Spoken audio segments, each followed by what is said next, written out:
Welcome back to The Giant Leap, the podcast where we explore what success really takes, the risks, the reinventions, and the real moments that shape a person's path. Today's guest is someone who's built a career out of falling flat on his face, literally. He's a stand-up comedian, actor, and creator who's taken a simple idea of falling down in the woods while giving life advice and turned it into a movement that has resonated with millions of people globally. From touring comedy clubs across America to building a loyal online following, he has redefined what it means to make people laugh, blending raw honesty and physical chaos in a unique way.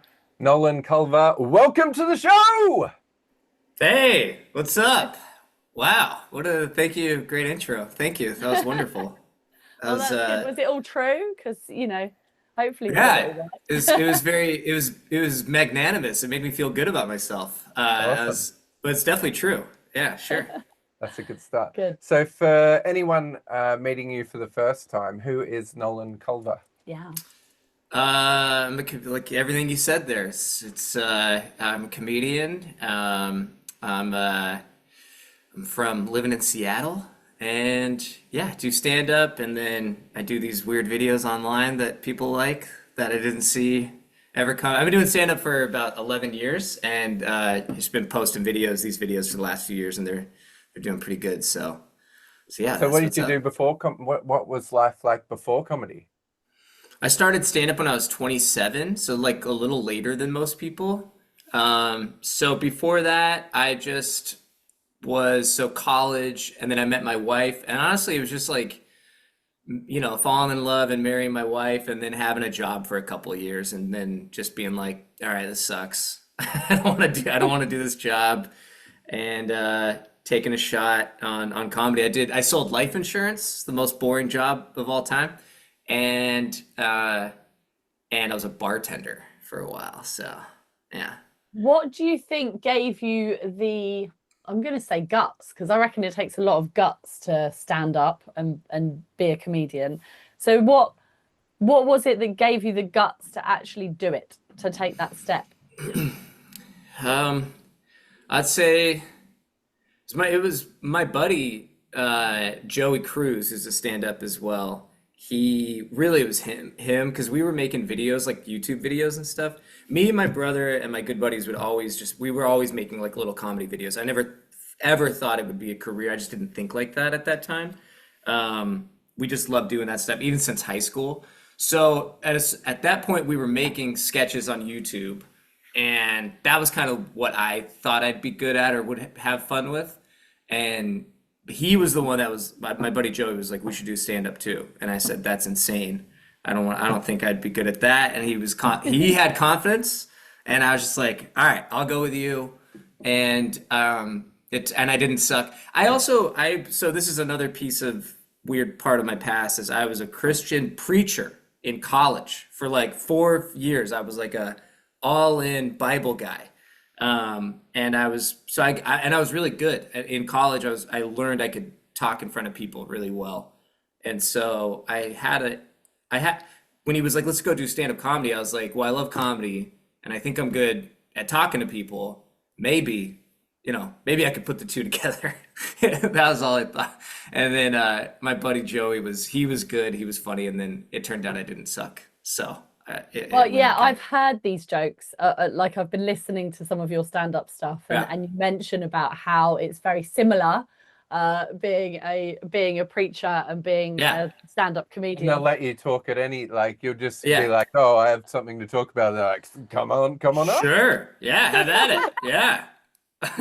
They're looking for anybody who's excited. And I was back in the preaching days, I was pretty excited to get up there and just run my mouth. They were just like, yeah, go ahead. I was like, no shit, I can just talk. Cool. So did that give you the confidence then to actually, get up on stage and be funny, and gave you a base to be funny from? Yeah, a little bit. Like the preachers that I liked in the time that I was really obsessed with all that stuff, I just really liked preachers. Like, some of the best preachers are funny. And there was like a whole thing with the preachers that I liked to listen to. This is when podcasts first started to happen, and like people were uploading everything so you could listen to sermons. This is like 20 years ago now. They would always be this thing where they were trying to be funny, and I do a joke about that too. Where like, so they had stories and they were always trying to be funny. So even in the preaching days, I was working on material. Like I was trying to write stories for the sermons that were funny, like church funny, obviously, but either way. So I had a bit cleaner than you do now. yeah, Not significantly. Yeah, not like the no sex before marriage joke then, not like that one. Right. Yes, that one's exactly. Yeah, that one's pretty heavy. That wouldn't have worked. That wouldn't have worked back then. That would have turned some people off. Or on. So I did. So I had a few of those in the bank, but those sucked anyways. All those jokes that I thought I had from the preaching days didn't work in stand up at all. So no, where I got you asked the confidence. I thought, well, I'm good on stage. I've been good on stage. I've gotten positive responses from people there. Like, so and then I was funny. Like I loved comedy. So that all, I just didn't think of it in a stand up sense. I just thought of it in terms of like sketches and stuff. And then, so that was enough. And then my buddy was just really confident. My buddy Joey, he was just like, we can do it. He was just crazy enough to think that it was a good idea. So, and I'm glad he did because it worked out. So what turned you off from the Lord, Jesus Christ? Like, why did you deviate from that path? I didn't even I'm not even turned off from it. I try to do jokes about this too when I'm doing stand up about like I have a buddy who's used to be religious and now he's anti, and I just don't feel I didn't grow up in it, so I found all of it on my own for my own reasons, and I never really went away from it either. I'm just not a church guy. Coming in from the outside, I felt like not to sound too self patting on the back. I just felt like, man, I'm in it for the right reasons. Like I'm in this because I think these are good ideas that I want to put in my life. You know, I don't really know what I'm doing in life. And so I got like excited about God, and I was very into it for what it was. The church world to me had a bunch of weird things about it that I found, I just didn't care. It's the best way to say it. I wasn't anti. I was just like, the things that you do and don't have to do within the church world and the religion, I just didn't find interesting. So I still believe to a certain degree a lot of Christian religious stuff. And I would say to some degree I practice. Like I pray. I'll pray all the time, you know? Yeah. I think it's great to fucking pray. I think it's great. I think it's great to do that. I like, you know, just ask for anything, for forgiveness, for help, for whatever. Yeah, it kind of helps you focus on what you want anyway. So it's like kind of like channeling. It's like goal setting. Reaffirming what you want. Yeah. Yep, 100%. So no, I didn't really. You asked, like, I didn't really leave it. I just am not. There's like a culture to church and church life where I'm not interested in that. So that's not your bag. So it's not my bag.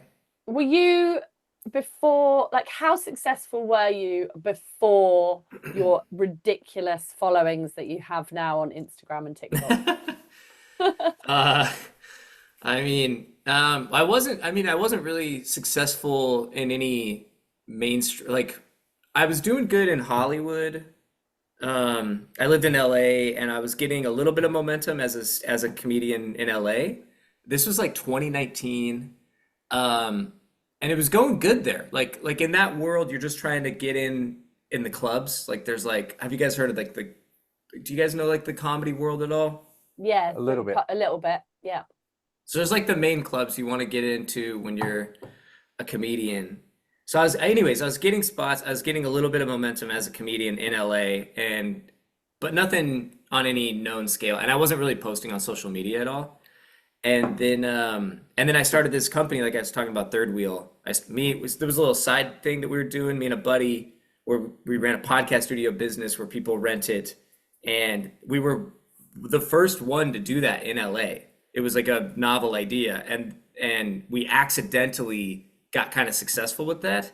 And then that combined with the stand-up, I was meeting more people because everybody in the podcast world, they're like big, there's a lot of big comedians. So I was getting little mini bits of like, oh, this is going good. And like a little attention from people like, what would you say? Like agents and bookers, people that can give you opportunities. And then the pandemic hit, and Okay. which was fine, but it was like literally it was like this feeling of like I felt like I was getting up on the roller coaster. It was starting to just really go. Like things were starting to happen. And Yeah. then pandemic hit, took that all away. And I wasn't that bummed about it. I was pretty busy at that time. I actually didn't mind. I was kind of liking the break. And then and so that's kind of the answer to that. So then the pandemic lasted forever and didn't, Yeah. we didn't think that was Forever. going to happen. So then it was just so weird. It was just like everything changed. Everything changed. Me and my wife moved back to Seattle because that's where she's from and her family's here. So I wanted that for her. She wanted that just to be around family, especially during the pandemic because you're not doing anything. So that changed things a lot. And then we had those podcast studio businesses. We couldn't do anything else, so we just worked on those. Because I couldn't do stand up during that time. Like you kind of could, but it was didn't make sense. Yeah. And then so that's kind of that. That's everything before. It was like going pretty good. And then I started posting on social media because there was nothing else. Like, I lived in Seattle now. I was like, I got to do something, Something else. Yeah. Yeah. Something else. And did you ever like post on social media thinking I'm gonna actually make it big on social media? Yeah, that's exactly what I thought. I thought I was like, I'm gonna crush this. No, I mean, Yeah.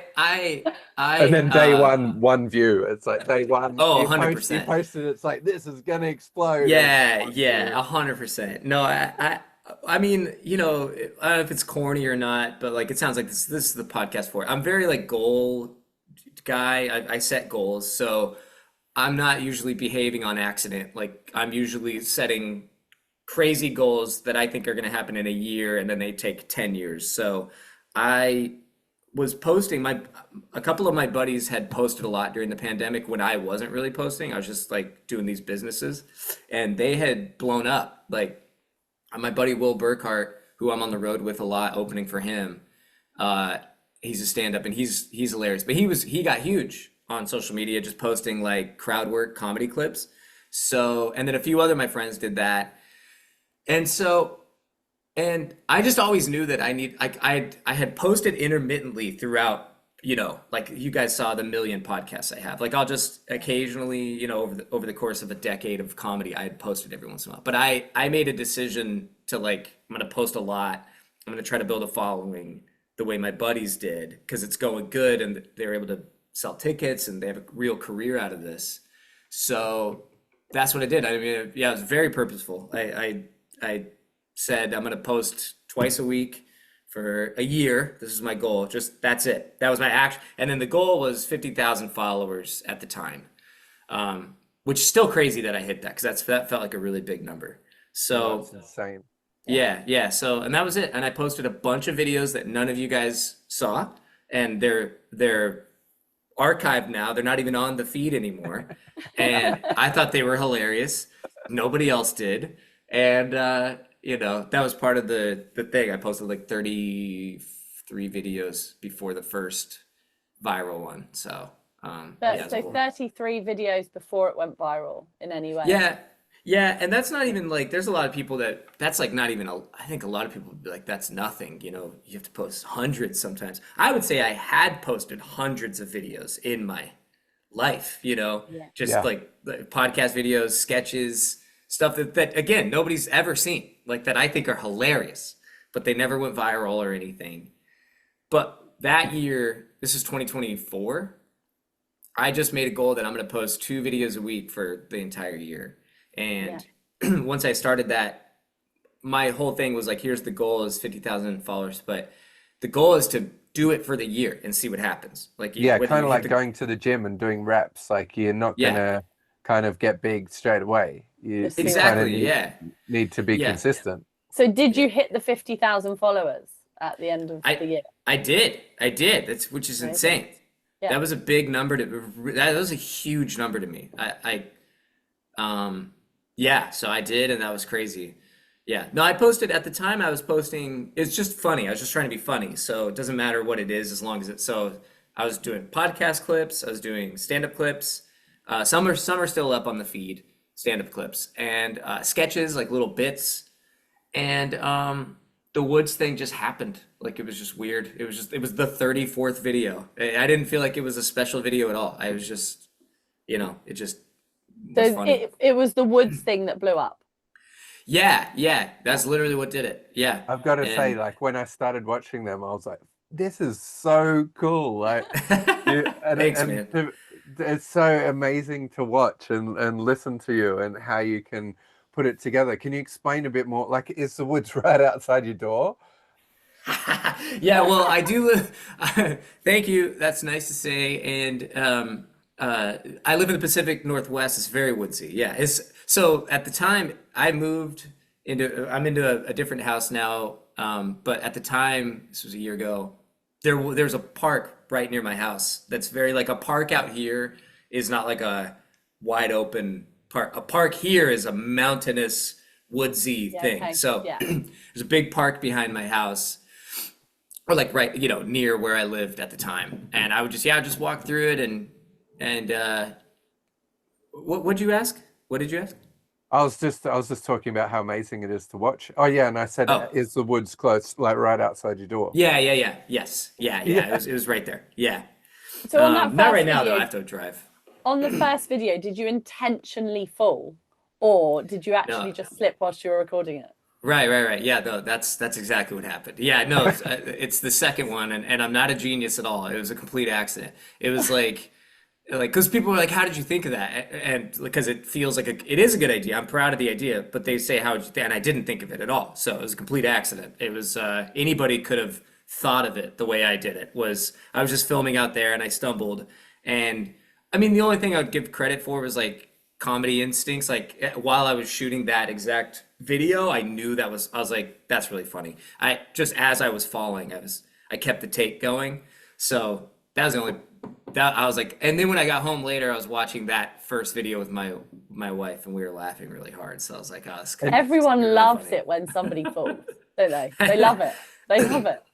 And I love it. And I'm not really a physical. The funny thing is, I'm not a very physical comedian. Like, there's a lot of different types of comedians out there, and I'm closer to dry than anything else. Like, so I never thought of myself as, and I ended up being a pretty physical comedian. I'm not. That's not like my thing. So, So how much do you have to like practice and nail like what you're gonna say first? Because I can imagine you don't really want to keep doing the takes and over The again. falling. yeah, it can be brutal. Yeah. I mean, the good thing is a lot of people don't know this because like a lot of the comments, and I let people just say this, and so if they watch this now they'll know. But people are like worried about me. They're like, "Are you okay?" And it's all AI. No, I'm just kidding. Wouldn't that be such a bummer? No, I'm so a couple things. I'm pretty good at falling because I grew up skateboarding my whole life. So I've seen a clip of you skateboarding. I wondered okay, if it was yeah, something. and so you get really, and I mean that's what I did. That's all I did for a decade and a half. Like so, that's all I cared about. That was my big thing. So I was really good at skateboarding, but I was really good at falling. Like I'm like particularly good at it. So like falling in a way where you end up okay. And that was Yeah. kind of like I wasn't even that great at actually landing stuff. I would just or just jump down and fall all the time. So that thing that I'm doing out there is for whatever reason pretty easy for me. So Yeah, even so it's though all kind of led into that weirdly. Like the universe has kind of like tricked you, like made this path. That's Well, really I cool. had that thought too out there because I was having so much fun when I was doing it, especially for the first handful of videos. Like Yeah. I hadn't fallen like that in a long time because I don't skate very hard anymore. But like, it's like a football player or somebody like when you get hit really hard, you get like this weird joy out of it. So Yeah. skateboarding, like I that's all I did, and so falling when I was first flying in the woods, I was literally like giggling to myself. I was having so much fun. So to your point about like how it all came together, I thought about that. I was like, oh man, it's weird how easy this is for me, and it's making this funny idea really work. Because if it was hard, it could be a problem. I wouldn't be able to do it. It's amazing watching the first one, and you just do that slip and then you continue to talk. Yeah, and that's and the then one. Yeah. and then you see like the ones now where you are tumbling, like the Disney one, and you're like tumbling, and then you've got things, and it's intentional. Right. That's why I sort of was like, I wonder if that first one was an accident, because it's so different, and now it's a completely different thing. We've got a thing in the UK where they lob a bit of cheese down a hill and everybody's got to run after it. I've seen that. Bloody pro. I've seen that. I think I would kill it at that. I think you got to come over just to do like get me in there doing it. Try and win. That's actually a really good idea. That's a might great break a few idea. bones, so we are definitely not going to be held accountable. I don't. I won't. I just won't. For whatever reason, I have a weird body that just flails around just fine. So I'd be happy to do it, and that is a great idea. That would actually be so funny to try to be recording. And it's huge. Like they put it on the news and everything. It'd be great. Yeah, like, they put you on the news for sure. Yeah, definitely. I gotta hit up the organizer. The cheese or people. something. I don't the even cheese know. people. The cheese people.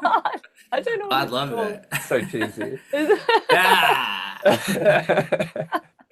So tell us what it's like that first time that you kind of go up on stage and bomb, and how do you deal with like if you put stuff out there and it just comes back like and it's not what you expected it to be? Yeah. It's terrible.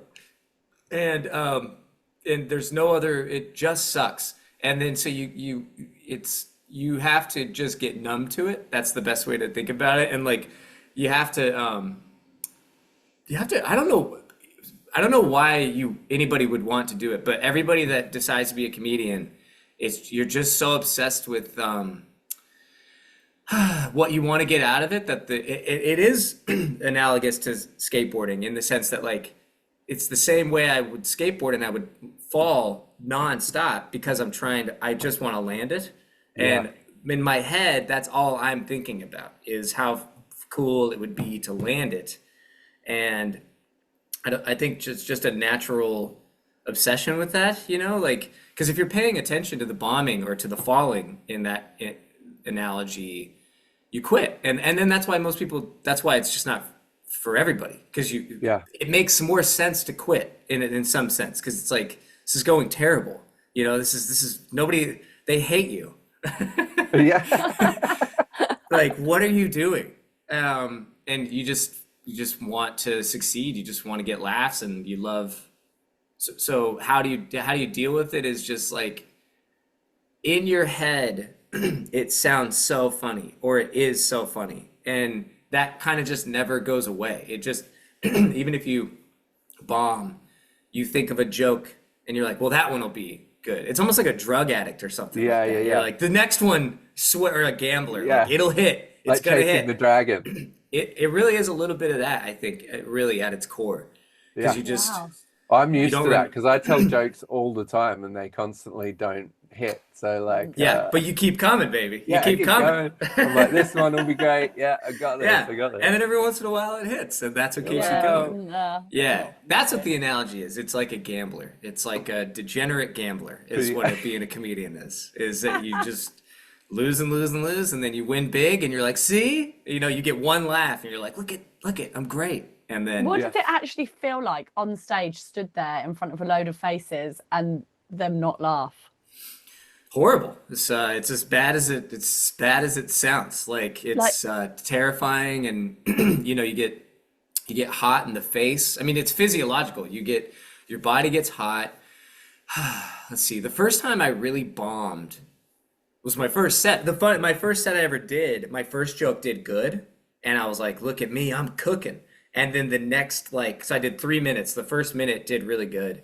And then the next 2 minutes, I was so bad at bombing. And you almost get like it's almost out of body experience. It's so brutal. You just you're like, things got muffled. Like I remember and I kind of started, I think I mumbled my way off stage. Like I don't even think I said thank you and good night. I think I was just like, and then just walked Oh my off. Like God. you, but it's brutal. It's as bad as it seems, which Yeah. is nice to tell you in case you're worried of like, if you think like, oh, it must be easier for some people. It's not. Every comedian, if you feel it just as intensely as any normal human being would be, but So for a lot whatever, of people in that circumstance, especially if it's their first one, would yeah, then go, "Oh my God, I am not doing this." So yeah. what makes you different? What made you get back on the stage again? Um, and my hair looks terrible. I'm just seeing this. I didn't check the mirror at all. Um, let's see. What made me get back was, I mean, um, trying to find a deep answer that's not, it's just I had made a decision. So it started, to me, I think what it is, uh, obsession with comedy. So I think that's really what it comes down to. So like a love of the thing itself. So it, I think that anything in life that that you like doing and you don't get immediate success at, if you actually love it, you will just keep doing it. And the lack of success will kind of be like irrelevant. Like you'll kind of be Yeah. like, sure. I mean, took a shot, didn't work, but it's the obsession with the thing. The only thing with comedy is that that failure is brutal. Like Yeah. so those little failures that you have to experience as you get good at anything are just insane and feel intense. But it's no different than any other micro failure that you're with any other thing that you love doing. So Yeah, it's really like it's like being an entrepreneur is just like that. You kind of more like, but stripping yourself naked and putting yeah. yourself out in front of everybody. Yeah, and if are you guys, if you're to whatever if you're doing entrepreneurial stuff, the Yeah. terror of like taking a risk and it not looking like it's not working, especially Yeah. if Yeah. it's financial. We're Like so used to it now that it just becomes like we're like "Pfft," we don't even so, notice it. yeah. So I mean, you guys could speak to it. It's the same mechanism. It's a vision of what you want, a vision of what you are trying to achieve is more, for whatever reason, it's more compelling and more captivating than that moment. Mm. Um, and also within comedy, I would say a little piece that helps, and this is something that like really I think anybody should know this, is that there's a culture within comedy that bombing is like a badge of honor. So because of podcasts and all the other comedians out there, within as a comedian that like, so you can bomb. Like that's Yeah, Yeah. everybody bombs. Seinfeld that's really bombs, cool. like Chris Rock bombs. So that keeps you going too. When I first started, there's always comedians ahead of you.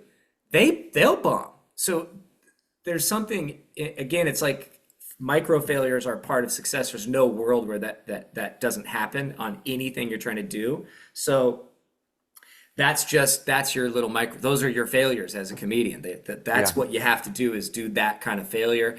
And so yeah, it's an obsession with the thing. Like you bomb, and then the next day your brain can't stop thinking of a new joke to not bomb. yeah, yeah. And Yeah. I and love so that. it's that obsession with the thing that keeps you going. It's I think what we talk about loads on this podcast is failure, and how it shapes you basically. Without it, when you come out the other side of failure, if you Yeah. want to be successful, it's that thought of like, how am I going to make it better? Not like, oh, I Yes. failed. It's like, right, how do I fail forwards? Yeah, and it Yeah. makes you Yeah. so much Yeah. better at the thing because it's like, thank God I failed because then I got this and it I was a don't need gem. to do that again. I can do Right. this.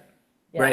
Right. Yeah. Anybody who's even medium successful has to have that mindset. Like Yeah, you have to you have to be you have to embrace it. I mean, like there's a Stephen Colbert. I know people, regardless, I guess people like hate him or love him these days. Back when he made this quote, he wasn't a very divisive figure. But anyways, that guy said that he's like, somebody was asking him like how to be successful in comedy, and it was like love bombing. He's like, fall in love with that feeling of it not going good, because if you can love, and this is the failure thing, if you can find a way to reframe failure to this thing that's actually positive for you, to what Yeah. you're saying. It's causing you to grow, it's helping you learn, you're learning faster. All these ways to psychologically get your head switched on it to where you're like, this is a good thing. Here's another reframe on failure is like, people don't do this. I love that one. I have a weird obsession with like, if you're failing in this specific way, especially if it takes a lot of risk, it's like, there's not a lot of people that will do this. Yeah. You're in rare air just by Yeah. That's really failing this way. Yeah. So I always found that encouraging. So then you're like, you're in the unknown. So the thing you're trying to achieve is unknown to you. You've never had that. You have to be in the unknown on the way. So this taste that like nobody's doing this, nobody's trying something this insane. Makes you feel like, oh, I'm in the right direction because I'm trying to go somewhere where I don't know, you know? Yeah. That's Anyways, he said exciting, love so. bombing. Yeah. So tell us how it feels when the crowd does vibe with you and they're like, and then you just like on that, like, you know, all your shots are going in. Man, that's you know, it's it's amazing. And you know, what's funny is that like in the beginning, it's equally visceral. As good as it feels to bomb is as good as it feels to get a laugh. And then the longer you do it, you get material. And once you have material, you become used to those laughs. And then it goes back. Ironically, the only way to keep truly feeling that like crazy joy about the laugh is to keep doing the new stuff where the bombing could happen. And then you get the laugh on that. And it's like you need that thing to even feel the positive. Because once you have material, you don't feel it's still positive. Like you still feel you're expecting great. the laugh. You're Exactly. expecting it. Yeah. It doesn't hit you the same way. I mean, you can get a really big laugh sometimes on an old joke, and that's something. But so short answer is like it feels amazing. It's the best thing in the world. It's euphoria. It's everything. Like it just feels like, I don't know. It feels like probably feels like what it feels like to win a lot of money or something. That's I think. Like if you won. Do you think you feel the energy off the crowd? Like, does it kind of like, you know, do you pick up on that energy? Totally. Yes. Sometimes you can be doing like pretty decent on stage, but you can tell they don't necessarily like, not that it's about the performer, but you can tell they don't love you. Yeah. Like, and you can be doing kind of good. And then you can have other times where you're doing just fine, but you and the audience are actually vibing. It's like we all like each other. This is a good hang. Yeah, you're connecting. Yeah. So no, look, that feels amazing. Yeah, everything about succeeding on stage is pretty peak. I mean, you get the communal element of like human beings laughing together, which is fundamentally what I love about comedy. So like just laughing and hanging with friends and family, just laughing. That's why I love comedy. And so you get that. And then but then you also just get, now it's like 100 or 200 people just, and it does make you insane. It's a moment. Absolutely amazing. It's peak. So how do you define success as a comedian? Oh, that's a great question. I mean, I think, how would I define it? I think it's kind of doing the process. So I would say it's that you're getting better. Because are you successful when you just started? No. But are you successful? I mean, if you're selling tickets, that's a major way to mark real world success. But not to be too like corny about it, but if you aren't writing new stuff and being creative and doing and kind of keep coming up with stuff that's like a little risky and a little new to you, like challenging and creatively, that's a stretch a little to try that. I think the process of continuing to try new things, and which is new jokes, and that's never stopped. So you always have to do that no matter what. I think continuing to grow and write new stuff and get laughs, and that process, if you're always on that wheel, the goal the medium goal is to get to a point where you can do 45 minutes to an hour of comedy where there's every 30 seconds, there's like 2 laughs at least. And I know like that really is technically being a success as a comedian. If you can get laughs on stage every 30 seconds, like 2 to 3 laughs every 30 seconds for an hour, you are a great comedian. That's All right, I'm doing it, babe. I told you I'm gonna start writing. And- That's my aim. That's my goal. 45 minutes. Two people laughing in a stadium of like no, no, no, no, No. no, no, no. That would be no. That no. You'd be terrible if that's what you were doing. No, two like moments where the entire crowd is laughing twice Okay. every 30 seconds. All right. Every day. All right. That's yeah. Think this, but Yeah. That's a lot easier goal to hit. And that's just the mid-level, is it? What's the big goal? I would say, well, if you can get to the point where you're getting the whole crowd laughing every 30 seconds, 2 or 3 times, then if you're doing that for 45 minutes to an hour, and you're original, because you could be they call it hacky. You could be stealing stuff. So like, we're imagining that you're making up, you're writing your own stuff and you're original. Which, if you're doing that, your success. Then from there, you're just trying to. Then from there, you're just trying to find a way to expose yourself to the world to where people like you enough that they'll pay to come see you. yeah, because you can't sell a secret. You can't sell a secret. So yes, sure, yeah, you have to get out there. Yeah, we have guys like that. We've personally in the comedy world, we'll have people like that we know. Like, this person's amazing, and nobody knows who they are. And but then you'll see something crack for them. Something will snap, and the world finds them, and it's over. And it's great. Like, they already have 2 hours of comedy. They're they're ready. Yeah. So has your social media following helped your ticket sales and your live? Like, I have not actually tried really to convert yet. I've been sticking with social media, just building it for a while I've been getting a lot more opportunities to just perform regardless of ticket sales, like headlining over here and there. And there's like a difference in this world where they'll pay you flat fees or they'll go off ticket sales. That's like a different, thing that you could do. So I haven't really leveraged that yet. I haven't really tried. I have a little email list collecting, and I'm just trying to get it bigger, a little bit bigger before. How big? Big, go big. Yeah. No, if I'm honest, it's the next step of like that fear. It's a fear challenge, like the next step of risking and fear of failure thing, like converting this following into people actually paying. That's a big moment. Like, let's say you're just gonna have to bring them to the woods. yeah. I know. I mean, I've been trying to think of ways to do wood stuff, but it doesn't. It's a different thing. Because your stand-up is not physical. It's not. I mean, your stand-up not at all. Not at all. Like, what I've seen of it is like quite a lot based on your wife and quite a lot based on the church. And that's like,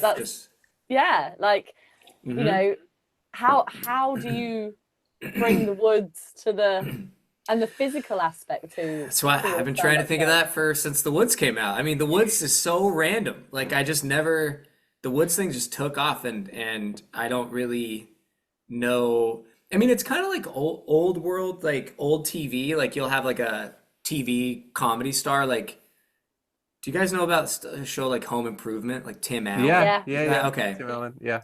So like a guy like that, like, or Bob Saget from Full House, like, these were guys that were comedians. Yeah. And then they get these wholesome TV dad. They're funny, but it's a completely not what they do. Either one of those guys on stage. They get famous, and then then both of them they took that back to stage, and then you come to see them, and like Bob Saget, for instance, he's literally like, from Full House. He's America's Dad, whatever. I don't know if you've seen his stand-up comedy. I haven't seen so much. Well, rest in peace. He's gone now, but he is as filthy as you could possibly. He's nobody dirtier than Bob Saget. No, I'm not even exaggerating. He's so dirty. That's part of it. Like, he's so filthy that's part of the comedy. It's like, I'm gonna say things that are beyond dirty. Like, So, anyways, I'm not saying I'm like that, but in the sense of, it's just weird to be like, this thing over here, and all I want to do is make people laugh as the career. So Yeah. however that manifests, as long as it's funny and as long as it's, creatively interesting, that's fine. And so with stand up, I really don't know how I'm going to connect the two. So we'll see how it goes. I have no I idea. reckon you just Stay need tuned. to reach out to all the churches and like rock the churches. Like I would. invite different people, not the normal church crowd. Just be like, can I rent out the Yeah. church? Oh, that's Can I rent interesting. out the Like church? rent it out and do comedy in the church. Yeah, Yeah, yeah, I yeah. like that. That's an That'd be interesting sick. Get the idea. link. Get the link. We Yeah. talked a bit about your wife, and you talk a lot about your wife in the shows. What importance has the relationship that you've had with her Yeah. been in your success? I'd say everything. I mean, this is where I'd say is I'm a little different than most, as at least comedians. But all I cared about was when I was a young man is I wanted to find my girl. I'm kind of a romantic, so the first thing I wanted to do before any career things that I cared even a lot about when it was my early 20s, I was just trying to find like where's my girl so anyways, when we met, we fell in love. That was everything to me. To me, when I found her and she liked me back, I was just like, this is it. That's a W. I'm good. And then and it was all downhill from there. So it made things like being a comedian like it's all house to me. It's house money. And so it's just my own personal priorities on that stuff. Like she's everything to me. I would burn it all down for her. So it makes career stuff very. I could do whatever. I guess if that makes sense. It takes the Gives pressure you off. like the stable platform. It gives it to launch Yes. off kind of thing. Yes. I mean, if for tomorrow everybody just hated me because I fall down the woods because like fern activists think that I'm evil, Yeah, I'd be like, all right, let's switch gears. I don't know. yeah. So it liberates me a little bit on like I want us to try to build the best life we can live, and we are doing that. And it liberates me a lot it just liberates me on career stuff. It's kind of second in priority, and having her just makes me feel like I can kind of do anything, and it's not that big a deal. Either way, as long as I make some money, that's all I gotta career wise. Like as long as I eventually, we're making good money and we're not struggling, then As long everything as you're else paying is the rent, she's not going to kick exactly, you out. exactly. Yeah, as long as I'm just working and making a little bit of money, and I can take all kinds of chances and risks, and that makes it. Yeah, it takes the pressure off. I guess it would be the answer.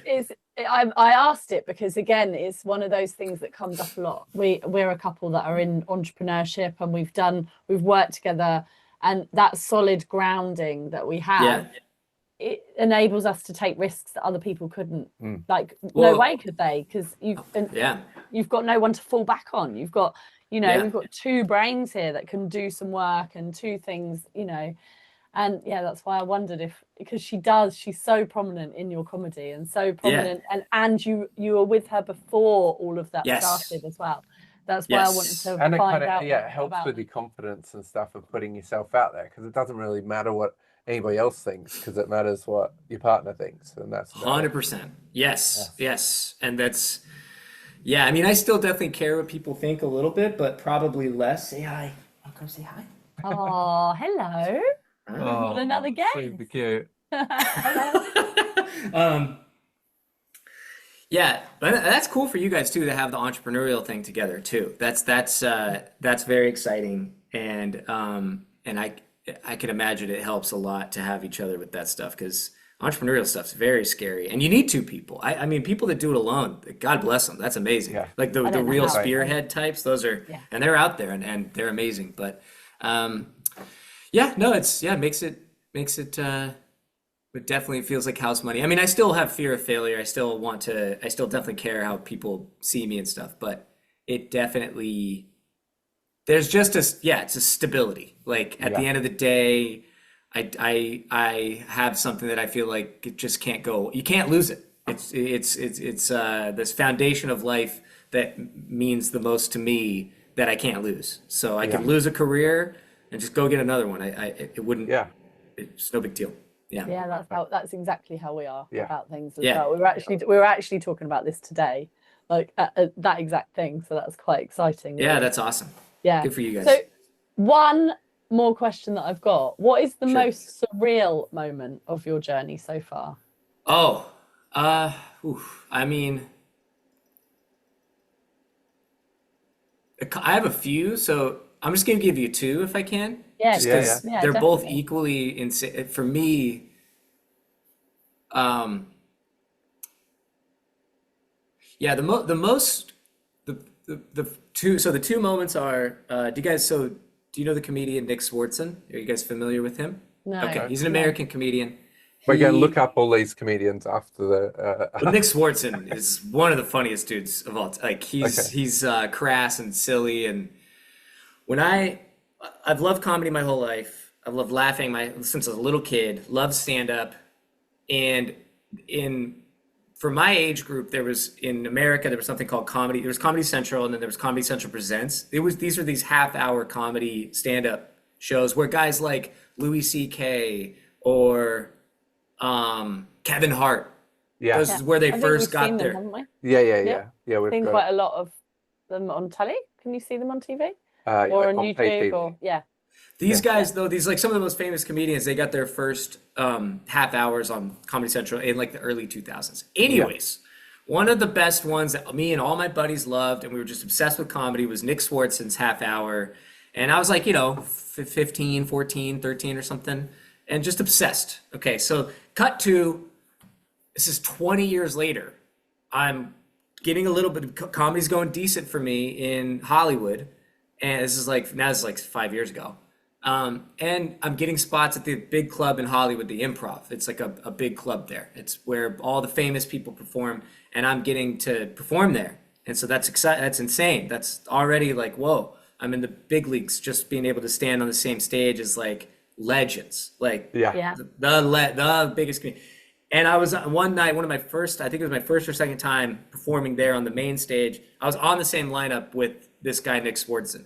And Wow. that was just, my brain just melted in on itself. It was just this guy. I wasn't even, it was 20 years. I'm a kid and I'm obsessed with his comedy. I never thought I could be a comedian.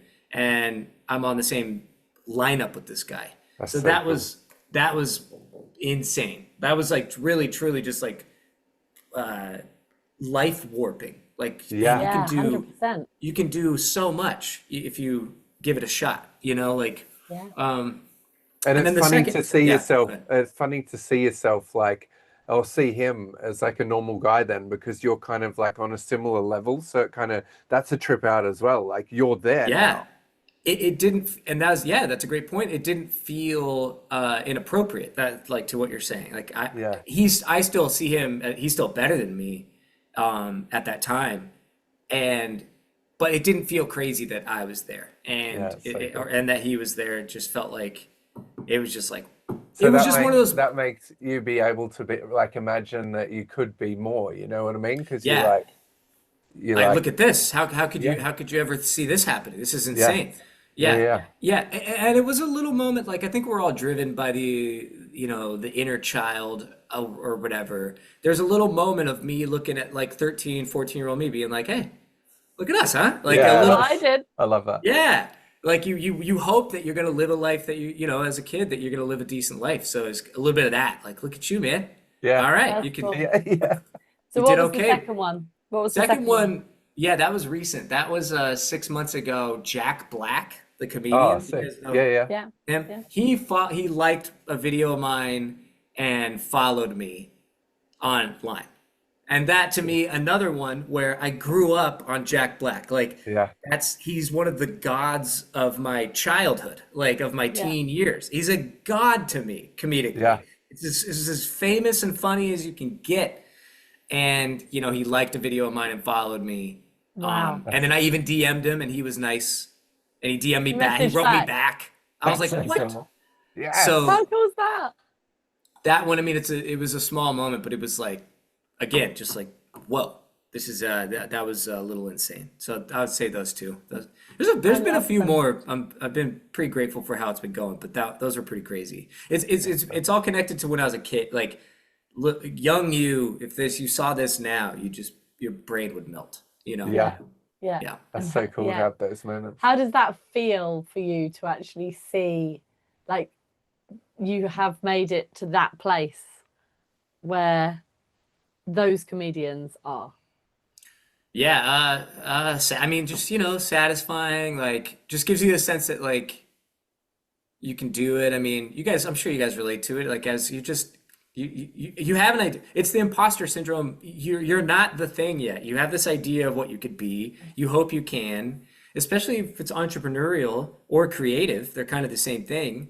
It's Yeah. not been, you have no real reason to believe you should be able to do this. Like, you've never done, nobody you know's done this. It's true. What are you doing? You're insane. You Yeah. actually are stupid and illogical. A little bit crazy. You're a little crazy, and Yeah. and you feel a little crazy, and people are looking at you that way. Honestly, like there is a little like, yeah, not that. Why do you think you can do this? Well, I just can. I can do it. Yeah, Here we I don't go. know. I just think I can, and I think luckily it's been a little effortless for me to take risks. That's maybe for whatever, maybe that's like been the hack, is like I don't really even, I take risks regard whether I'm trying to or not. So it felt like it feels like the way you're going about life, which looks insane, it's validating. Like you're not, it's going good. And for whatever it's worth, I don't think you should be driven by this, but it's the human instinct to kind of look back at everybody and be like, hey, look, I'm not insane. Like I did it. I'm not actually. I shouldn't be in a straitjacket. Like, yeah, I did. I can actually do it. I can do it. It's So anybody that's feeling crazy out there, if you keep going, maybe one day you won't seem so crazy. Yeah. Yeah, and I think delusion. There's a fine line between delusion and just having a vision, and I honestly don't know where that line is. Like No, neither do I. I think, Well, you could be Steve Jobs, and it all kind of like you could be fully delusional and make a whole different world. So. Sure. I've seen people that have no business being where they are.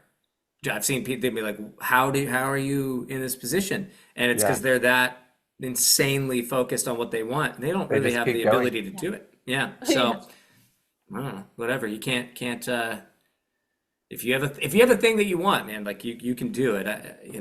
If you have no ability for it, this is my theory on that, is like, is that you wouldn't really want it if you had like no ability, I think so as well. That's a theory I have. Yeah, I agree with that, because because why would you just wouldn't. Why would you? Why the hell would you make something up that you just have to? It was like classic examples of like NBA. Like, I'm not trying to be an NBA center. I'm not trying to get into the NBA at 39 and play against the guys that are 7'5". Like, that's not even remotely in what I'm trying to do. That's slightly delusional. That's delusional, and I don't want to do it. Yeah, exactly. It would be cool. I love the idea that in an alternate universe I am that. That's amazing.